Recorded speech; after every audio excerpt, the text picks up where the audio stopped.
오늘의 말씀 시편 11편 1절에서 7절입니다.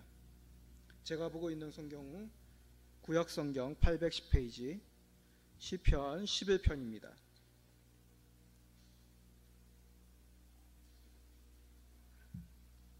시편 11편 우리 1절에서 7절 교도하시고 내 7절 다 같이 읽도록 하겠습니다.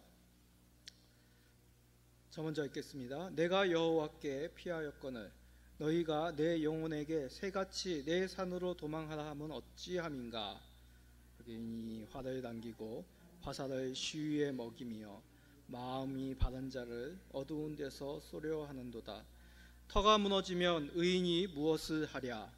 여호와께서는 그의 성전에 계시고 여호와의 보좌는 하늘에 있으며 그의 눈이 인생을 통촉하시고 그의 안목이 그들을 감찰하시도다. 여호와는 의인을 감찰하시고 악인과 폭력을 좋아하는 자를 마음에 미워하시도다.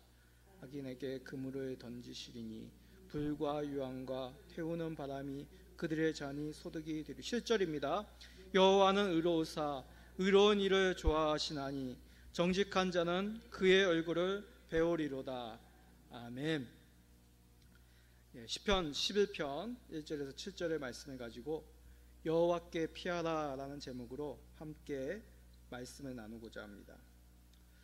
우리 성도님들 예전에 민방위 훈련 참 많이 하셨죠. 요즘도 간간히 민방위 훈련을 하지만 옛날만큼 자주 하지는 않은 것 같습니다. 또 참여하는 모든 사람들도 보면 예전만큼 진지하게 실시하지 않는 것 같습니다. 제가 학교 다닐 때, 초등학교 다닐 때만 해도 온 학생들이 대피하고 또 몇몇 학생들은 선출되어 가지고 환자처럼 그렇게 붕대를 감고 들것에 실려는 가는 그런 훈련도 했던 기억이 있습니다. 지금과 달리 한 반에 한 60명이 넘는, 제가 이제 한시이기 때문에 제일 끝자락에 주로 있었는데 제가 62번이었습니다. 주로 62번, 63번, 61번 그만큼 아이들이 참 많은 환경이었는데 그렇게 많은 학생들이었지만 민방위 훈련할 때만큼은 조용하게 지도하는 선생님에 따라 일사불란하게 훈련했던 그런 기억이 있습니다. 자, 이렇게 훈련을 했던 이유는 무엇이겠습니까? 혹시나 있을 수 있는 그런 여러 위급한 상황을 대비하기 위함 아니겠습니까? 전쟁이라든지 또 천재지변이라든지 또 예기치 못한 여러 안전사고에 대비하기 위하여 국가적으로 이렇게 안전훈련을 했던 기억이 있습니다. 그럴 때 이렇게 훈련을 하면 어떤 위급 상황 속에서도 그래도 훈련한 그런 몸에 밴 그런 모습이 있기 때문에 당황하지 않고 피해를 줄일 수 있었던 그런 훈련이 아니었나 생각이 됩니다. 이제는 이런 국가적 민방위 훈련보다 현실에 맞는 어떤 구급 훈련 등을 학교에서 교육을 한다고 합니다. 심장 마사지라든지 또한 여러 가지 갑자기 호흡이 무엇에 의해서 막혀가지고 기도가 열리지 않을 때 그런 여러 가지 위급 처치로 인하여서 호흡을 할 수 있게끔 그런 교육을 이제 학교마다 또 하는 것을 보게 됩니다. 만약 이런 준비가 되어 있지 않는다면 갑작스러운 그런 위급한 상황에 당황하여 골든타임을 놓치게 되는 것이죠. 그래서 큰 신체적인 피해를 넘어 생명이 위급하기까지도 합니다. 자, 그렇다면 우리 믿음의 백성들의 신앙에 있어 위기는 무엇이라고 생각하십니까?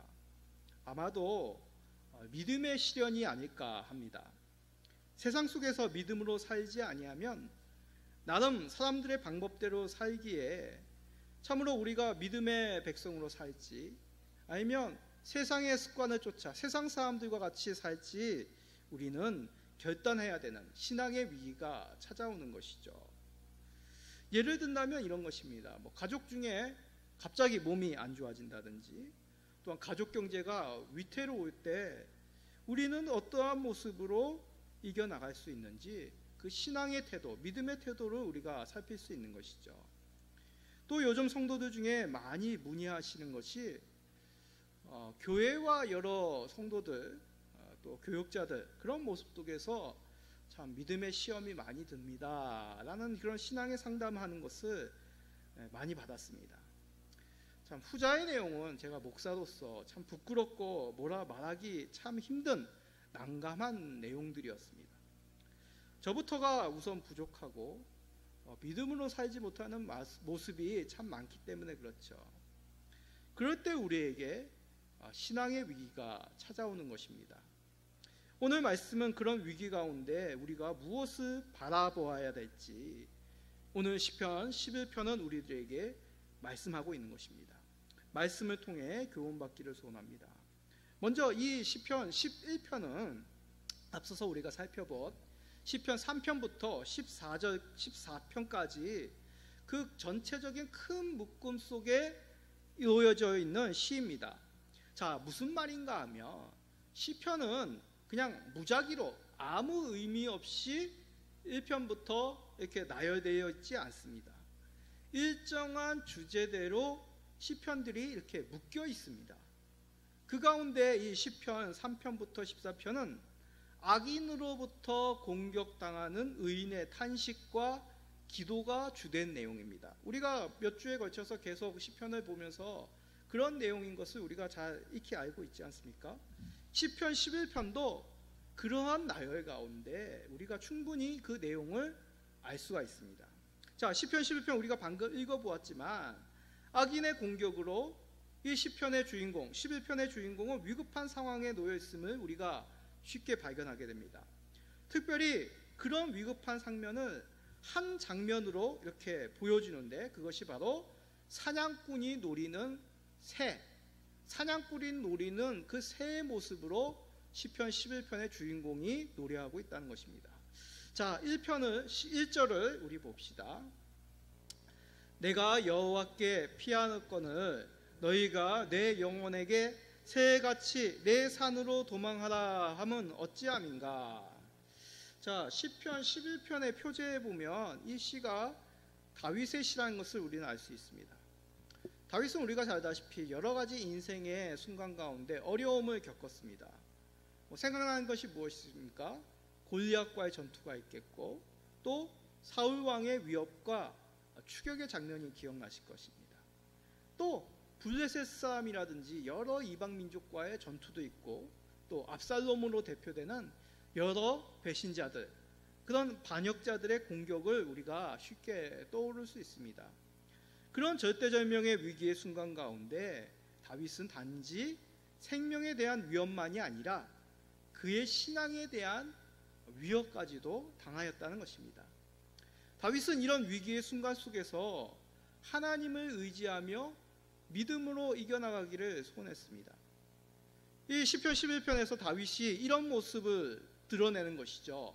그 단어가 바로 1절에 있는 여호와께 피하였다라는 문구입니다. 다윗 자신이 이러한 위급 상황 가운데 여호와께 피하였다는 것이죠. 이것은 단지 다윗 자신의 육체의 피함만을 말하는 것이 아닙니다.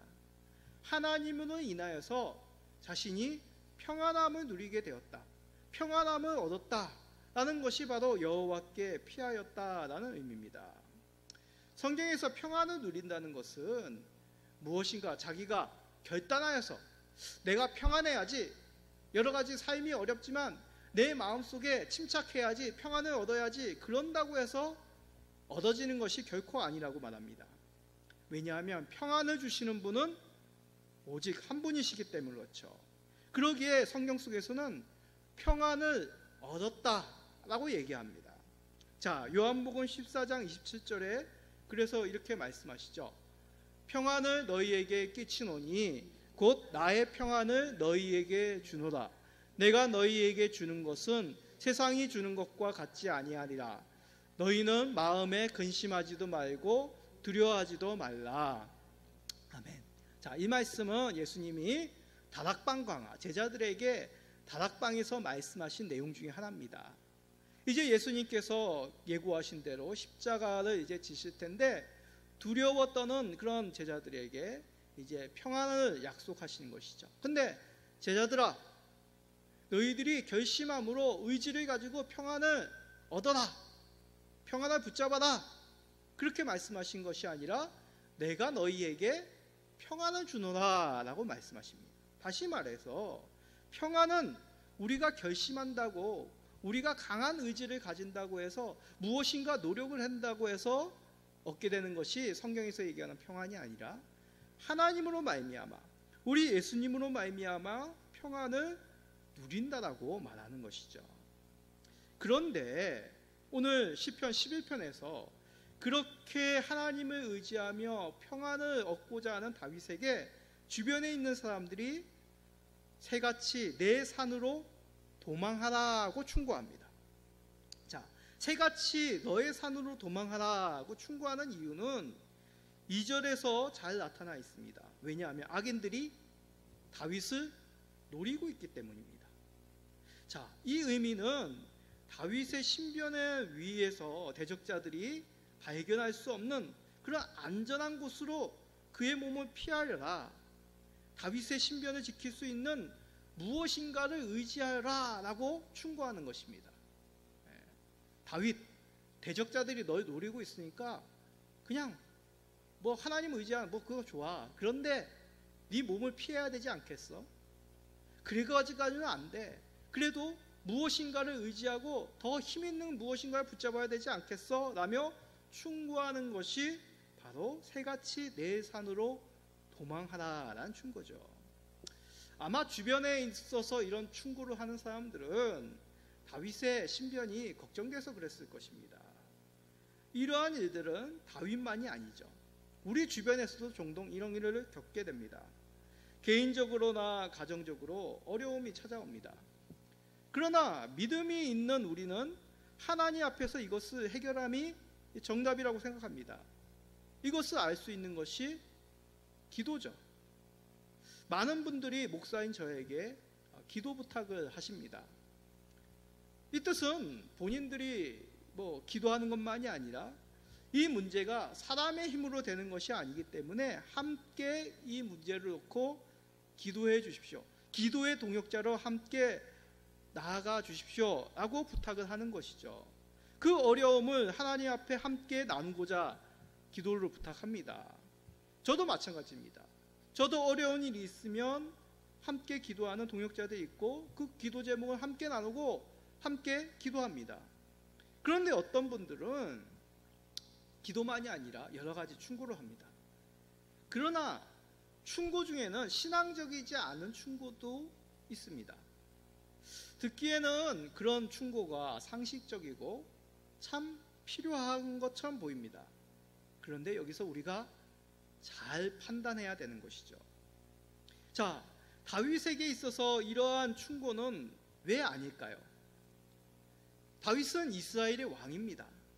하나님을 대신하여 이스라엘을 다스려야 될 그러한 직분을 위임받은 사람이죠. 그러기에 어떤 다른 도움과 방법보다도 하나님을 신뢰하는 그 중심을 잃지 말아야 되는 사람이 다윗, 이스라엘 왕이었습니다. 어떤 실질적인 방법을 모색해서는 안 된다, 그런 뜻이 아닙니다. 잃지 말아야 될 중심, 다른 건 다 물러서더라도 놓치지 말아야 될 그 바탕이 있다는 것입니다. 다윗은 이것을 알기 때문에 그러한 충고 앞에서 11편 3절과 같이 말합니다. 자, 읽어볼까요? 터가 무너지면 의인이 무엇을 하랴. 아멘. 우리가 종종 집을 수리할 때가 있습니다. 그래서 일부러 헐고 리모델링을 하죠. 그런데 턱까지도 파가지고 집을 수리하지는 않습니다.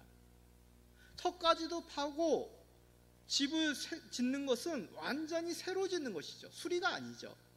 마찬가지입니다. 우리가 신앙을 포기하지 않는 이상 우리가 놓치지 말아야 될 그 터와 같은, 집의 터와 같은 신앙의 기초가 있다는 것입니다. 그 기초가 무엇이겠습니까? 바로 하나님을 믿는 것이죠.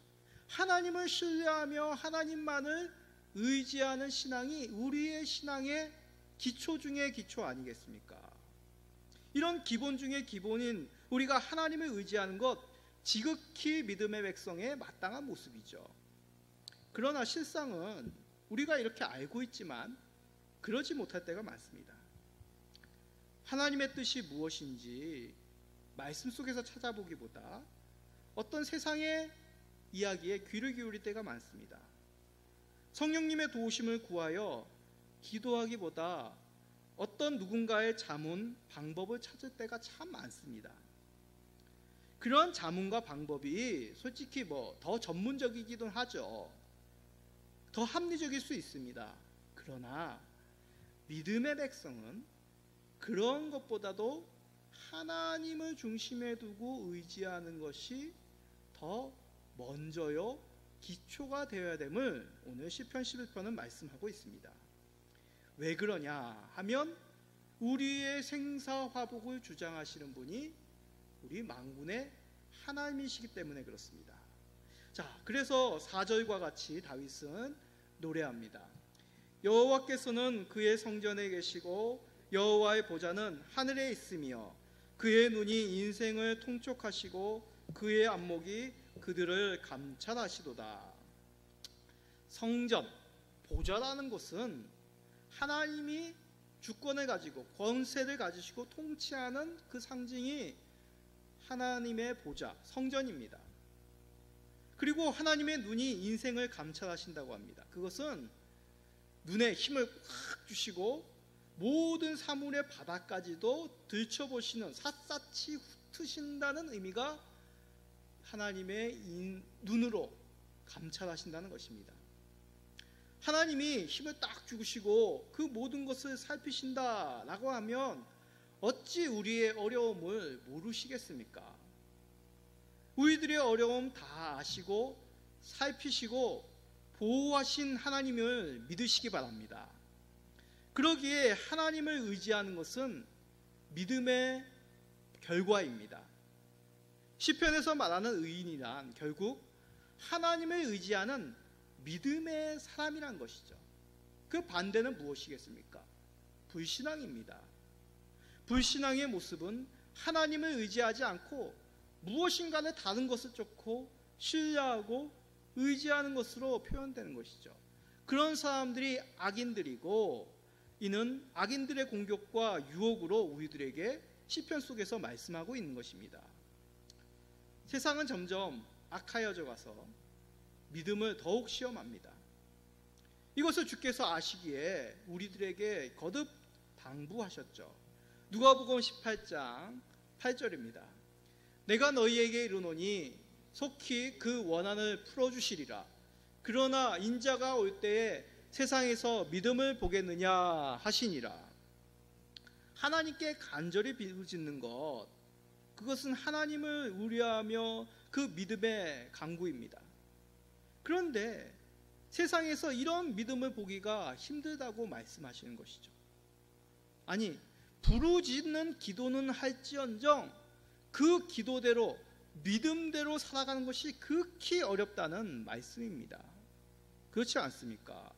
우리가 새벽마다 부르짖고 기도하지만 막상 또 집에 들어가면 또 그 문제가 맞닥뜨려가면 언제 기도했느냐, 언제 하나님을 의지했느냐, 언제 말씀을 붙잡았느냐 하는 듯이 또 믿음이 쉽게 무너지기 마련인 것이죠. 참으로 믿음으로 사는 것 극히 어렵습니다. 그럼에도 이 좁고 어려운 그 믿음의 길을 갈 때 악인들에게는 패배요, 의인들에게는 그 승리의 영광을 주신다고 우리 주 하나님은 약속하십니다. 자, 5절 6절입니다. 악인에게 그물을 던지시리니 불과 유황과 태우는 바람이 그들의 잔에 소득이 되리로다.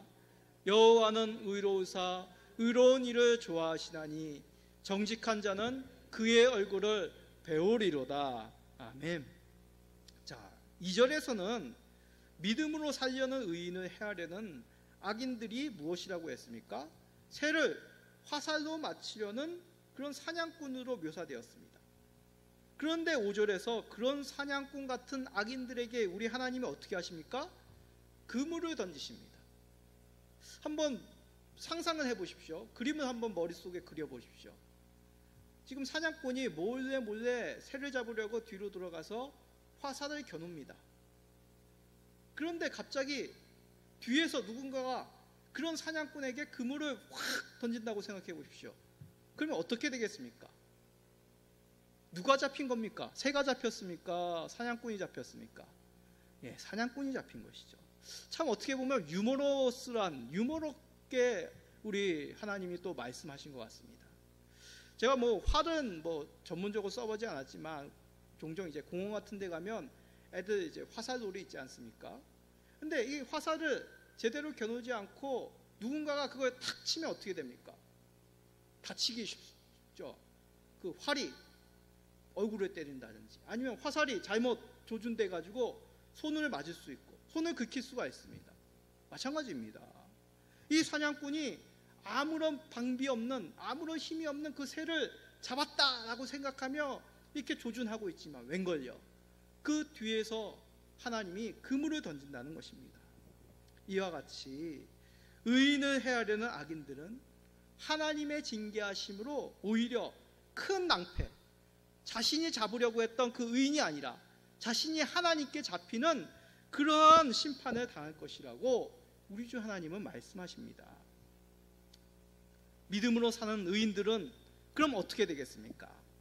하나님께서는 의로운 자를 가까이 하실 수밖에 없는 의로우신 하나님이시죠.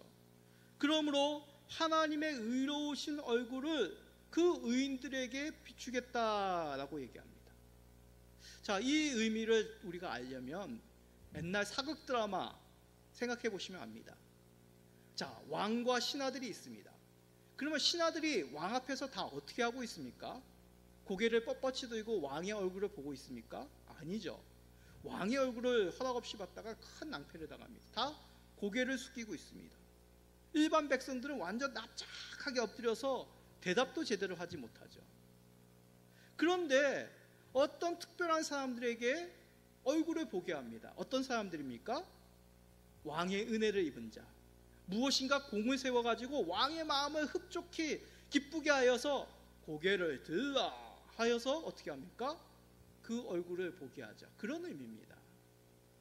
빛 대신 우리 주 하나님의 얼굴을 우리 인생들에게 비추신다는 것은 바로 이러한 의미입니다. 감히 하나님을 배울 수 없는 이 죄인된 우리들이 하나님으로부터 특별한 은혜를 입어 하나님의 은총, 하나님의 사랑을 입어 그 영광을 함께 누릴 수 있는 특별한 상급과 은혜를 입었다는 것을 뜻하는 것입니다. 자, 이것을 아주 잘 드러내는 사건이 성경에 기록되어 있습니다. 바로 다니엘입니다. 다니엘의 여러 가지 이 사건 중에서 메대 왕 다리오 왕과 다니엘과 있었던 이야기를 생각해 봅시다.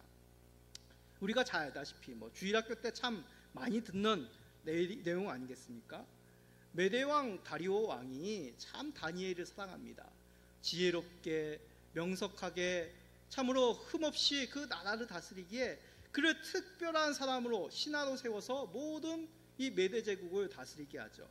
그런데 이렇게 왕의 은총을 보니까 주변의 신하들이 어떻게 합니까? 다니엘을 시기하는 것이죠.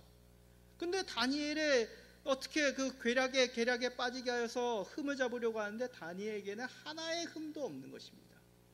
그래서 모여서 계략을 짭니다. 어떻게 합니까? 다니엘의 신앙을 물고 늘어지는 것이죠. 그래서 왕에게 찾아갑니다. 왕이시여, 이제부터 왕의 명령으로 왕 외에 어떤 신이나 어떤 사람에게 구하면 그 사람을 사자굴에 던지는 그런 법을 만듭시다. 그 왕이 들어보니까 결국 자기에게만 모든 것을 구하라, 자기에만 그 영광을 취하는 아주 좋은 의견인 것 같거든요. 그래서 왕이 아무 생각 없이 자신의 도장을 확 찍어서 금령을 만듭니다. 금령이란 것이 무엇입니까? 왕조차도 그것을 파괴할 수 없는 법입니다. 그런데 이것은 바로 다니엘을 책잡기 위한 악인들의 계략인 것이죠. 다니엘은 이 사실을 듣고도 어김없이 늘 하던 대로 하나님 앞에 기도합니다. 다니엘 6장 10절입니다.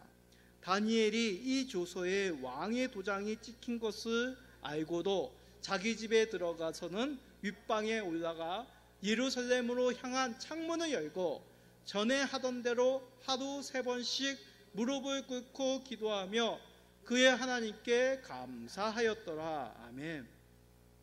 자, 이 이후의 결과는 잘 아시지 않습니까?